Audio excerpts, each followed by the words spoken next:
So, if you guys remember, about 2 weeks ago, I did a movie plot on the movie Yours, Mine, and Ours. I did the 2005 version, but I'm pretty sure a whole handful of people might know that there was a movie called Yours, Mine, and Ours from 1968.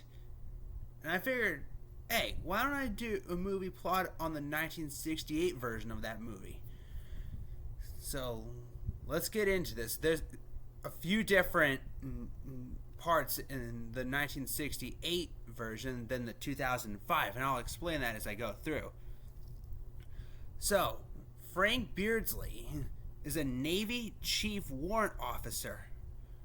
That's the first part that's different than the 2005 movie, because in the 2005 movie, Frank Beardsley works with the Coast Guard.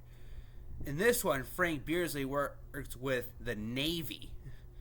So, Frank Beardsley is recently detached from the aircraft carrier USS Enterprise and assigned as project officer for the Fresno Glide Slope Indicator, or Meatball, that would eventually become standard equipment on all carriers.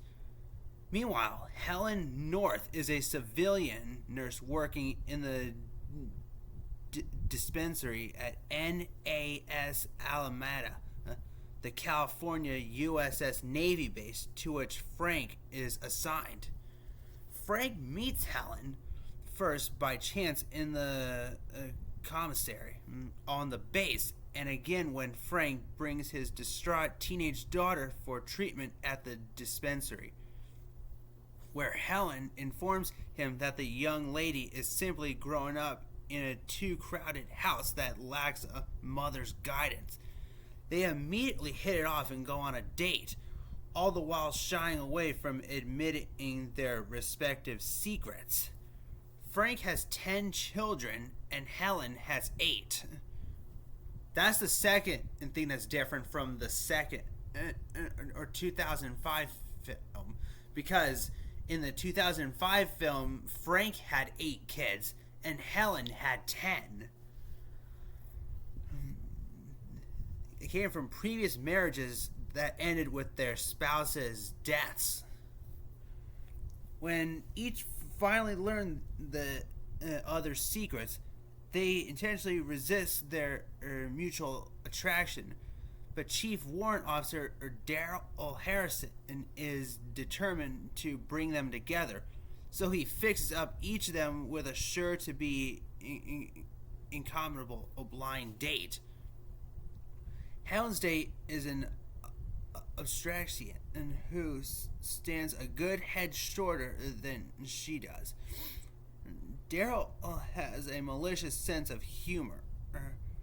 Helen observes in a voiceover. Frank's date is a hip girl who is not only young enough to be his daughter, but is also far too forward for his taste. As the final touch, Harrison makes sure that both dates take place in the same restaurant. As Harrison fully expects, Frank and Helen end up leaving the restaurant together in his car, with Frank's date sitting uncomfortably between them as they carry on about their children. Frank and Helen continue to date regularly, and eventually he invites her to dinner in his home. This nearly turns disastrous when Mike, Rusty, and Greg, who is Frank's 3 sons, mix hefty doses of gin, scotch, and vodka into Helen's drink. As a result, Helen's behavior turns wild and embarrassing, which Frank cannot comprehend until he catches his sons trying to conceal their laughter. Oops. The court of inquiry is now in session. He declares and gets the 3 to own up and apologize. After this, he announces his intention to marry Helen, adding, "And nobody put anything into my drink." If you remember from the 2005 film, Frank didn't inform his children about the marriage ahead of time and neither did Helen into her 10 kids.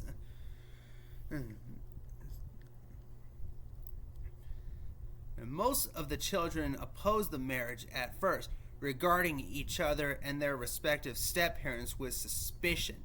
Eventually, however, the 18 children bond into large blended families, about to increase, as Helen soon becomes pregnant. Further tension develops between young Philip North and his teacher at the parental school that he attends. His teacher insists that he use his legal name, which remains North, even after his mother marries Beardsley. This prompts Helen and Frank to discuss cross-adopting each other's children, who, except for Philip, are,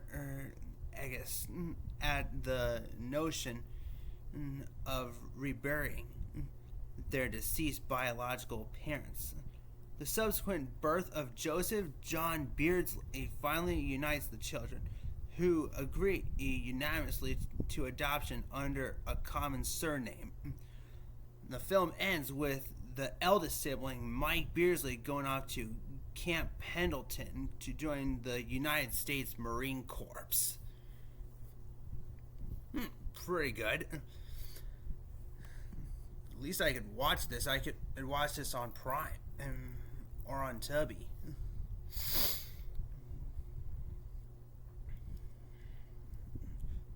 Alright, hey, I hope you enjoy this slow and short plot. Alright, peace out.